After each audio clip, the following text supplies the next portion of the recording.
dimulai dengan sebuah berita yang mengumumkan bahwa kandidat calon presiden telah ditentukan. Serangkaian berita itu berakhir dengan kabar terbaru di mana seorang pria menyelamatkan gadis dari upaya perampokan. Dia adalah Kim Gon-u, seorang kurir baik hati yang selalu peduli dengan keadaan sekitar. Korban yang dia selamatkan saat itu adalah Suah, idol terkenal yang sedang naik daun.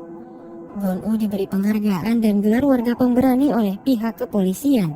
Sosoknya pun dijadikan suri tauladan agar masyarakat lain mencontoh kebaikannya.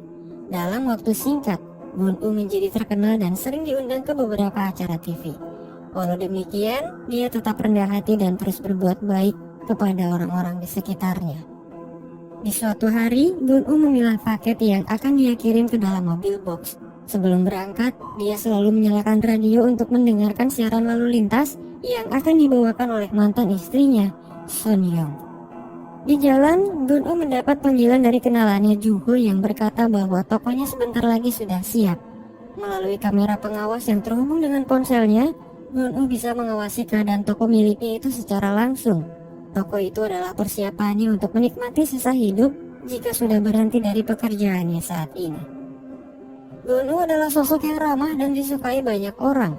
Pekerjaannya itu mendekatkan dirinya dengan masyarakat sekitar, terutama orang-orang yang ada di dalam cakupan wilayahnya. Namun sikap terlalu baiknya itu terkadang dimanfaatkan oleh orang yang tidak memiliki perasaan.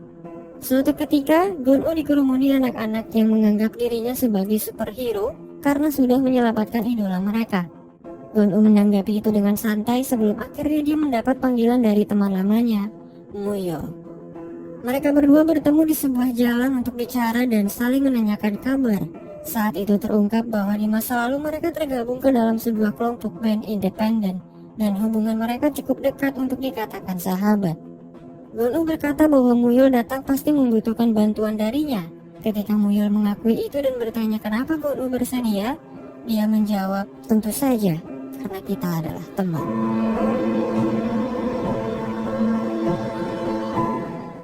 Gon-u pergi sejenak untuk mengantarkan paket yang lokasinya tidak jauh dari tempat parkir. Namun anehnya, alamat paket itu mengarah ke sebuah gedung kosong tak berpenghuni. Ketika Gon-u kembali, mobil box miliknya dibawa pergi oleh Muyul dengan alasan mobilnya itu menyebabkan kemacetan dan dia akan berputar balik. Di saat yang sama, rombongan mobil calon presiden nomor urut 1 datang dari arah yang berlawanan. Tiba-tiba mobil itu meledak dan menewaskan seluruh penumpang di dalamnya. Gon-u yang masih menunggu melihat langsung kejadian itu dan dia sangat terkejut. Di saat itulah semuanya terungkap bahwa Gon-u sedang dijebak oleh sahabatnya sendiri. Ternyata Muyul adalah bagian dari organisasi yang menentang calon presiden nomor urut 1. Paket yang dipegang Gon-u sebenarnya adalah bom yang dimana itu akan menjadi bukti bahwa dialah yang sudah membunuh calon presiden. Namun, Muyul yang masih terikat dengan tali persahabatan mengurungkan niatnya dan menjemput kembali Gon-u. Dia menjelaskan bahwa bom yang ada di dalam paket itu akan meledak dalam waktu 3 menit setelah ledakan pertama terjadi. Muyul memberikan nomor seseorang untuk dimintai bantuan dan memintanya untuk pergi menyelamatkan diri, karena dia akan dibunuh oleh komplotannya jika tertangkap. Sebelum pergi membawa bom itu, Muyul berpesan kepada Gon-u untuk tidak percaya kepada siapapun. Komplotan Muyul mulai mengejar Gon-u atas perintah seorang wanita dari tempat yang jauh. Sementara itu Muyul membawa mobil beserta bom itu ke sebuah gedung parkiran untuk menghindari korban jiwa. Di saat yang sama, Muyul ditembak oleh komplotannya sendiri karena dia sudah mengkhianati mereka. Alhasil, dia ikut meledak bersama bom tersebut. Gon-u melihat langsung sahabatnya itu tewas dalam ledakan, tapi dia tidak bisa berbuat apa-apa selain melanjutkan pelariannya. Gon-u terus dikejar oleh orang-orang dengan pakaian berdasi. Tak peduli kemanapun Gon-u pergi, mereka akan terus mengejarnya. Di tengah-tengah pelariannya itu Gon-u mendapat panggilan dari Yumi, wanita yang sedang dekat dengan dirinya. Yumi sangat khawatir setelah dia melihat berita ledakan tersebut di televisi. Gon-u datang ke apartemen Yumi untuk bersembunyi.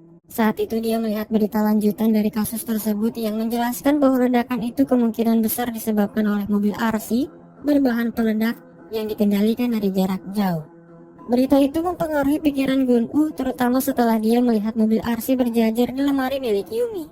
Gon-u mulai curiga kepadanya saat dia mengingat kembali pesan terakhir sahabatnya untuk tidak percaya kepada siapapun. Walau terlihat sudah dekat, Yumi adalah sosok baru dalam kehidupannya, di mana mereka bertemu setelah Gun-u dinobatkan sebagai warga pemberani.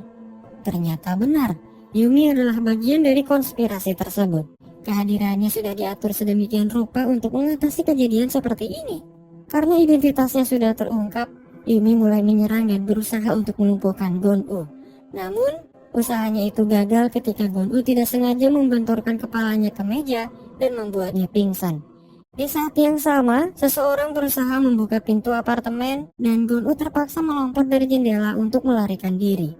Pria berbaju hitam berhasil masuk ke apartemen dan mulai mengejar Gun-u yang lari ke arah kerumunan. Gun-u masuk ke sebuah toko sebelum akhirnya dia bersembunyi di toilet. Saat itu Gun-u menghubungi nomor telepon yang sebelumnya dia dapatkan dari Muyo, tapi tidak ada respon apapun. Di saat yang sama, pria misterius itu menyadari keberadaan Gun-u dan sudah siap untuk menembaknya. Namun untungnya Gun-u berhasil kabur setelah dia hampir saja tertangkap oleh pria itu. Saat pergi menggunakan taksi, berita mulai tersebar di mana Gun-u sudah teridentifikasi sebagai pelaku pembunuh calon presiden tersebut. Semua orang kaget tidak menyangka karena beberapa waktu lalu Gun-u adalah sosok yang menjadi sorotan publik yang mendapat penghargaan karena sudah menyelamatkan idol terkenal Suah. Kepala Badan Intelijen memutuskan untuk membentuk tim pencarian bersama polisi. Setelah acara pers tersebut selesai dilaksanakan, pihak polisi kebingungan karena ternyata kasus tersebut diambil sepenuhnya oleh pihak intelijen. Mereka hanya menjadi pajangan di pertemuan itu karena tidak memiliki peran sama sekali. Sementara itu, Gun-u dihadapkan dengan pilihan yang sulit ketika temannya Juho yang ada di toko ditangkap dan diinterogasi oleh komplotan yang mencarinya. Aksi mereka itu terpantau oleh kamera CCTV dan Gun-u mengancam akan melaporkan mereka ke pihak kepolisian. Namun, ternyata komplotan itu sudah menyiapkan rencana tidak terduga di mana seorang pria yang mirip dengannya muncul di toko itu dan membunuh Juho. Seketika Gun-u terkejut dan membatalkan rencananya untuk melaporkan kejadian tersebut. Kini dia benar-benar tidak bisa lari dari tuduhan itu karena konspirasi ini dirancang dengan penuh perhitungan. Ketika Gun-u pergi, dia tertangkap dan dipertemukan dengan dalang permasalahan ini di sebuah mobil. Ternyata dia adalah ketua direktur Badan Intelijen yang korup, yang berencana untuk menguasai Korea dalam bayang-bayang. Dia dan pejabat korup lainnya sudah menyiapkan calon presiden baru yang akan menjadi boneka mereka dalam mengatur pemerintahan. Di perjalanan, sebuah mobil yang dikendarai oleh pria misterius datang mendekat. Dia menembak mobil direktur dan membuatnya terguling. Di saat itulah dia terjun untuk menyelamatkan Gun-u dan membawanya pergi menuju tempat persembunyian. Pria itu meminta Gun-u untuk mengikutinya ke terowongan saluran air karena di sana adalah tempat terbaik untuk bersembunyi dari pantauan kamera CCTV. Pria itu meminta Gun-u untuk bergegas karena sebentar lagi saluran air tersebut akan terbuka dan untung saja mereka tidak terlambat. Setelah menyusuri saluran air, Gun-u dibawa ke tempat persembunyian dan di sanalah semuanya terungkap. Pria itu adalah Tuan Min, mantan anggota intelijen sekaligus teman Muyol yang sudah mengetahui rencana konspirasi tersebut. Dialah sosok orang yang diceritakan Muyol untuk dimintai bantuan olehnya. Tuan Min melakukan itu semua karena berhutang budi kepada Muyol di masa lalu. Gun-u bertanya kenapa harus dia yang menjadi korban. Tuan Min menjelaskan itu karena dirinya telah menjadi sosok tauladan bagi masyarakat. Jika seseorang yang dikira baik melakukan kejahatan, maka orang yang tertipu akan murka. Dengan begitu, semua perhatian akan terfokus kepadanya dan melupakan fakta yang sebenarnya. Namun ternyata, Tuan Min mempunyai motif lain kenapa dia mau menolong Gun-u. Dia bermaksud untuk menjualnya kembali ke pihak intelijen, tapi bukan uang yang dia minta, melainkan kebebasan atas dirinya agar bisa pergi meninggalkan Korea bersama putrinya. Tuan Min mengancam jika tuntutannya itu tidak dipenuhi, maka dia akan membawa Gun-u dan membeberkan fakta yang sebenarnya ke publik. Tuan Min terpaksa melakukan itu karena dia mempunyai prioritas yang harus diutamakan. Keesokan harinya, Son Young selaku mantan istri Gun-u dimintai keterangan dan diajak untuk bekerja sama oleh Badan Intelijen. Mereka meminta Son Young untuk melaporkan panggilan jika Gun-u menghubunginya. Dengan begitu pihak Intel bisa melacak keberadaannya. Son Young berkata bahwa mereka sudah tidak dekat dan Gun-u tidak mungkin menghubunginya lagi. Malam harinya, Son Young datang ke acara pemakaman Muyol. Di sana dia bertemu dengan teman lama sekaligus sahabat Gun-u di masa muda. Mereka adalah Dong Yu dan Dong Chol yang pernah tergabung ke dalam band. Sebagai teman, mereka tidak mempercayai berita itu sepenuhnya. Begitu juga dengan Son Young yang mulai mengkhawatirkan mantan suaminya itu. Di lain tempat, jumpa pers kedua sedang berlangsung dan Tuan Min menyelinap masuk ke acara tersebut. Saat itu dia mengancam Direktur Badan Intelijen untuk mengabulkan permintaannya. Namun direktur tidak takut dan dia mengeluarkan peringatan bahwa bagi siapapun yang berusaha melindungi atau menyembunyikan pelaku akan dihukum seberat mungkin. Merasa tidak punya pilihan lain, Tuan Min pergi meninggalkan gedung setelah dia berhasil melumpuhkan salah satu anggota Intel yang mengejarnya. Pada akhirnya dia melepaskan Gon-u karena tidak mau tertangkap sebagai pembantu kriminal. Ketika mobil Tuan Min mogok, Gon-u malah membantu dan mendorong mobilnya. Dia tidak marah karena tahu bahwa Tuan Min melakukan itu demi keluarganya. Saat mobil menyala, Tuan Min tidak tega meninggalkannya dan akhirnya mereka berdua pergi bersama.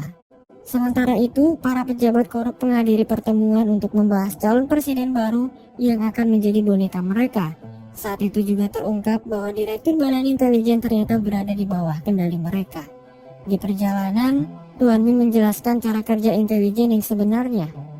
Dalam konspirasi ini, ada orang yang dijadikan sebagai tiruan Gon-u melalui operasi plastik. Dengan begitu, mereka sudah mempunyai bukti akurat yang akan dipercaya oleh media. Sekalipun tidak mirip, orang-orang akan percaya karena sudah terlanjur marah kepadanya. Bisa dibilang ini adalah pemalsuan yang diciptakan pemerintah bersama dengan media.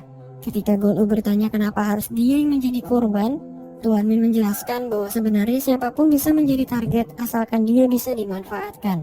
Pada akhirnya Tuan Min dan Gon-u saling bekerja sama untuk mengungkap konspirasi ini. Langkah pertama yang harus mereka lakukan adalah menemukan dokter yang melakukan operasi plastik pada tiruan Gon-u. Tuan Min meminta bantuan temannya untuk mengumpulkan daftar ahli bedah yang bermasalah, karena Badan Intelijen tidak mungkin menggunakan dokter bedah yang bersih untuk menjalankan konspirasi ini. Tuan Min berkata, pasti di antara dokter ini ada yang pernah bertemu dengan Gon-u untuk mempelajari bentuk wajahnya. Ketika dia melihat salah satu foto dokter, Gon-u teringat bahwa dokter itu pernah dikenalkan oleh Yumi sebagai sepupunya. Saat melihat detail aktivitas, ternyata dokter itu sedang menjalani sidang perceraian dengan istrinya.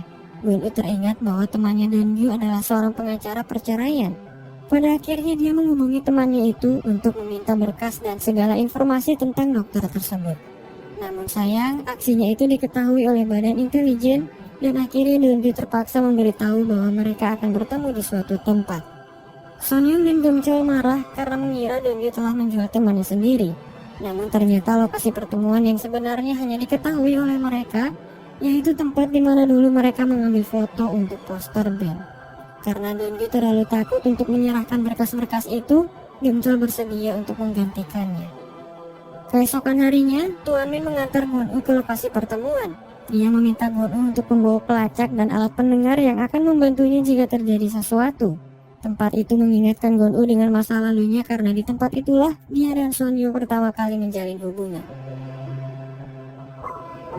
Tidak lama dari itu, Gam-cheol datang dan menyerahkan berkas yang dia minta. Mereka saling berbincang untuk sesaat karena sudah lama tidak saling bertemu. Tiba-tiba Tuan Min mengirim kabar bahwa pertemuan itu adalah jebakan. Gam-cheol tidak tahu bahwa dirinya telah diikuti, tapi Gon-u sudah tidak percaya lagi kepadanya. Pada akhirnya dia pergi meninggalkan tempat itu sementara Gam-cheol tertangkap. Kepala direktur marah karena kinerja anak buahnya yang buruk. Sementara itu Tuan Min mulai menyelidiki keberadaan dokter bedah yang mereka incar selama ini. Dokter itu ditemukan di sebuah tempat judi di mana sempat terjadi kejar-kejaran, namun untungnya dokter itu berhasil ditangkap. Dokter bedah itu dibawa ke sebuah warnet untuk mengakses riwayat medis yang dia lakukan. Dengan begitu Tuan Min bisa mendatangi alamat pasien untuk membuatnya bersaksi. Namun ternyata riwayat itu telah disunting 3 jam yang lalu, yang dimana itu artinya alamat yang tertera di berkas itu kemungkinan besar adalah jebakan. Walau begitu, Tuan Min berkata bahwa tidak ada pilihan lain selain memakan umpan tersebut. Pada akhirnya Tuan Min dan Gon-u pergi meninggalkan dokter itu karena dia sudah tidak diperlukan lagi. Di saat yang sama, Gon-u palsu yang menggunakan teknologi pengubah suara menghubungi polisi dan berkata bahwa dia akan menyerahkan diri di sebuah apartemen. Jelas itu adalah sebuah jebakan. Jika Gon-u asli datang ke lokasi itu, maka polisi yang datang ke lokasi tersebut akan langsung menangkapnya. Tuan Min menyadari bahwa apartemen itu pasti sudah dipenuhi oleh pasukan penembak jitu. Oleh karena itulah dia memanggil puluhan driver online untuk mengantar makanan ke apartemen tersebut guna mengacaukan formasi mereka.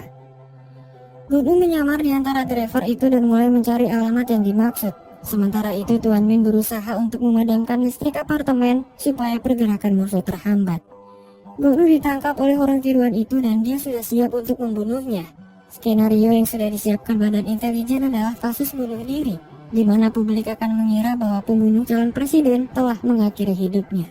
Di sana juga sudah ada bukti-bukti yang akan menguatkan tuduhan tersebut, dan sudah pasti tidak ada pihak yang bisa menyangkalnya.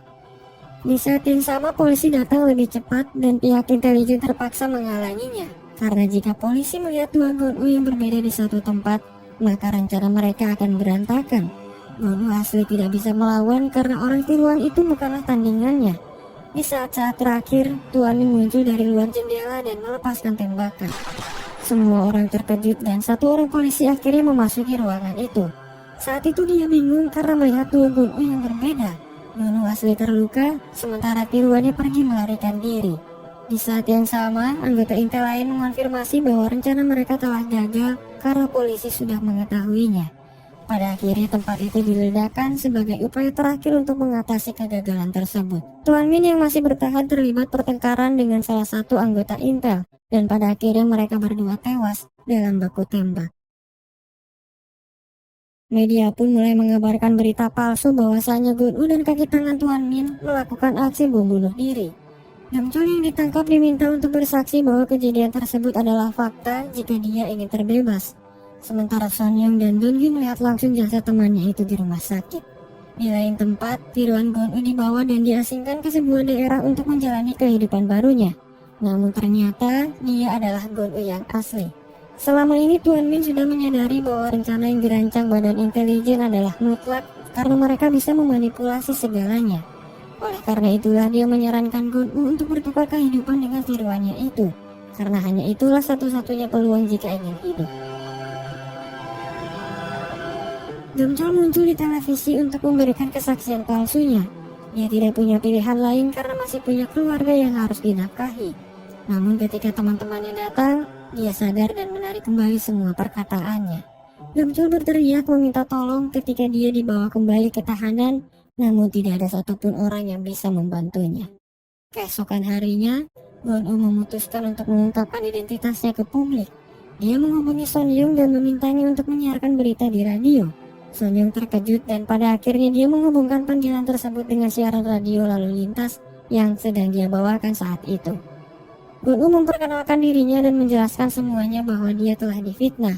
Kehadiran dia saat itu sudah menjadi bukti kuat bahwa kejadian sebelumnya memang sebuah konspirasi. Petinggi negara mulai khawatir dan dia meminta Direktur Badan Intelijen untuk segera mengatasi masalah itu. Son Young dan Dong-gi menyusun rencana untuk mengumpulkan media di satu tempat, di mana Gun-u sudah diberi instruksi untuk datang ke tempat tersebut. Namun sayangnya Badan Intelijen dengan cepat menangani masalah itu. Mereka melacak keberadaan Gun-u dan menghadangnya saat dia menyusuri saluran air. Di saat yang sama, polisi sudah dikerahkan untuk membubarkan media dan berkata bahwa siaran radio sebelumnya adalah hoax, dan pada akhirnya media pergi meninggalkan tempat tersebut. Sementara itu, Gun-u tertangkap oleh direktur dan pasukannya. Namun ternyata Gun-u sudah merencanakan itu, di mana dia menunggu saluran air terbuka. Pada akhirnya direktur dan pasukannya yang ada di sana hanyut. Sementara Gun-u berhasil menyelamatkan diri dan memanjat ke permukaan. Di lain tempat, Son Young mendatangi kantor polisi untuk memeriksa kamera lalu lintas. Sebelumnya dia mendapat arahan bahwa Gun-u akan muncul melalui saluran pembuangan dan syukurlah dia berhasil melakukannya. Ketika Gun-u berlari, Sua tiba-tiba datang menjemputnya di pinggir jalan. Ternyata Son Young sudah merencanakan ini dan meminta bantuan Sua untuk menjemputnya. Mereka berdua pun tiba di acara pertemuan di mana media sudah berkumpul di sana. Film ini berakhir ketika Gun-u membeberkan fakta dan semua kebenaran pun terungkap.